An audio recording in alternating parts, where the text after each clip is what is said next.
Good morning. I'm so excited about this morning. I'm going to build a dining room table for my patio. I'm planning to build a 10-seater table, and I'm doing something I've never done before. I've cut the board, the chipboard that I need to put under these small pieces of, I would call it almost like a tile of wood, of Meranti wood.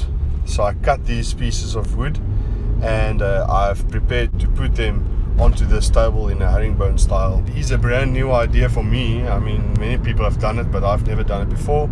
Join me on the journey, and I hope that you learn something and you get some value from this video.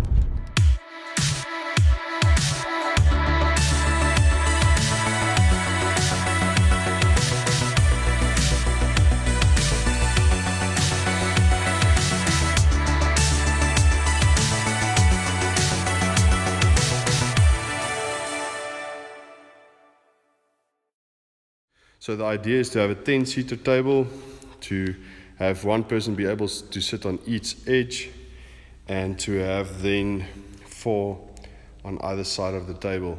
Okay, so this is the wood I've cut. This is it's Meranti wood, and I've cut it into separate sizes. This one is cut to 30 centimeters, 300 millimeters, and I don't know how many inches. So the whole idea is to be able to pack them on this line, and this line must be the middle of the table, and we want this to be in the middle. We don't want it to be anywhere else, because this is planned out to be to make 2 shapes. There will be a corner here like this, and then there will be another corner there like that. It will be 90 degrees, and we're going to pack it out and make sure it stays 90 degrees all the way on this straight line in the middle. This line I've put here to make sure it keeps my board square, and if that line isn't there, it's very difficult to know that your corners are staying square. And then this one has been cut to a different size. It's a bit shorter. You can see it's 44 millimeters, 4.4 centimeters shorter, because this plank is 44 millimeters wide. So if you want them to meet in the middle, you want them to be like that, make sure it's straight on the line there, and when it is straight on the line there, and you have this one square with that one, it should be square. Okay, except for my plan didn't work out. But anyway, we'll draw new lines and make sure we get this right. This is the kind of shape that we want to keep through the whole thing. So this one will go there. I'll have another long one. So the long one goes there, and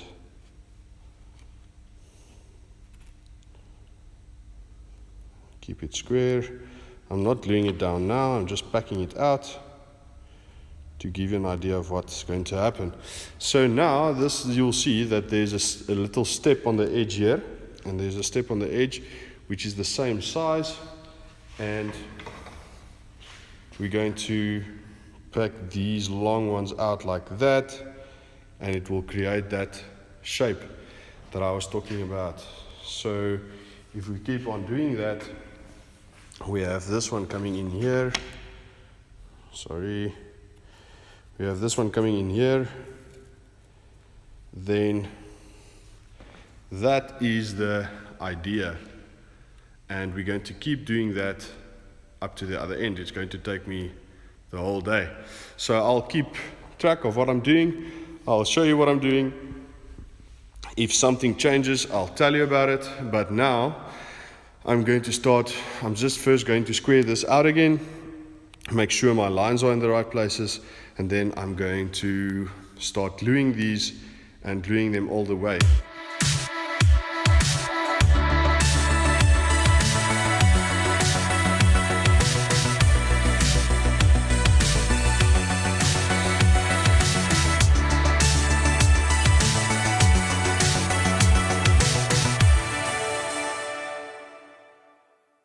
So I've come halfway with my table. First thing I struggled with was to get these to stay square, so that's a bit obvious. I just didn't think about that before the time. You know, the other guys, they take a nail gun and they make sure they knock these on to the board square. So when you start packing out, it stays square. So when you have wet glue, obviously these things are moving around and not staying in place. So it makes it a bit more difficult. And I think that the best thing to do is to do the nail. So you must try to get all of these the same thickness. And then the other thing is, if you've cut one too long, let's say you've made a mistake, it's maybe a few millimeters out, and as you go on, this becomes a bigger and bigger problem. So you don't want to get pieces that's not the same size. Okay, so you can see what I've done here. I've managed to get off all of them nicely together, and there's not many mistakes or many problems here, and I'm glad about that. So there's this thing here, and that's where we will use wood filler. There in the middle of the screen you've got this small space, but we'll just close it up with wood filler. But I'm happy with the general result here. It looks like it's really coming together. Okay, so I'm going to start with the next step, and afterwards we're going to put the wood filler, we're going to sand it down. Something that I did notice though is that on the edges of these ones that I put first, I didn't push them down enough to make sure they are flat. So it's flat on the inside, so there it's well set, and then on the outside it's standing up a bit, especially when I pack these new pieces here. It showed that these ones on the edges are a bit higher. So that's not ideal. I think that's something you want to have a look at, is to make sure that the whole piece is pushed down quite nicely and flat, to avoid sanding too much, because now I'm going to have to sand a lot here to get it flat.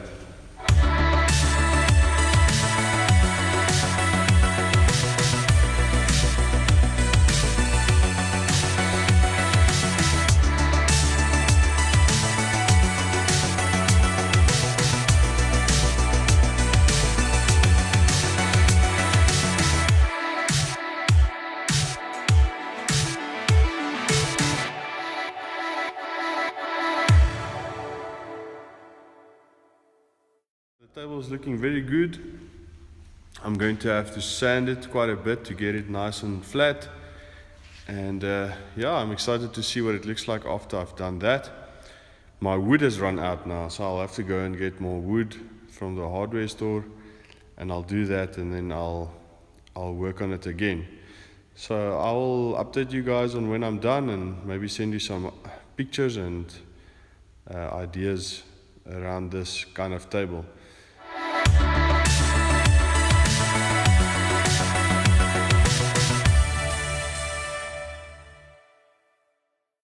Good morning. Yeah, it's great to be back at the workshop trying to finish my herringbone style table.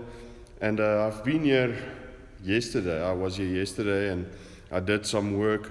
And yeah, I think I'm just about done with putting all of these tiles on my chipboard and ready to start cutting it straight and start putting some wood filler and sanding it. So this is the tabletop. We've managed to glue all of these tiles on it. This side is actually cut straight. It looks incredible. Look at that. So these planks are for making the frame. We'll explain to you later how we did that, or going to do that at least. This is the end of the table before we cut it. So we still have to cut this side straight.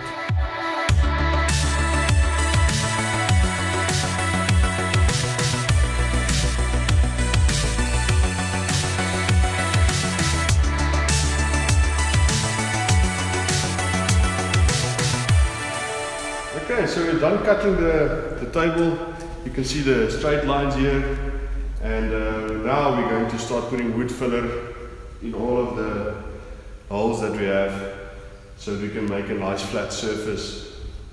Yeah, it looks great. It was a challenge to cut it straight. but it is straight now. So we're happy with that. These are the feet that I'm busy cutting. It was a challenge to get the angles right, and Andre was helping me with that.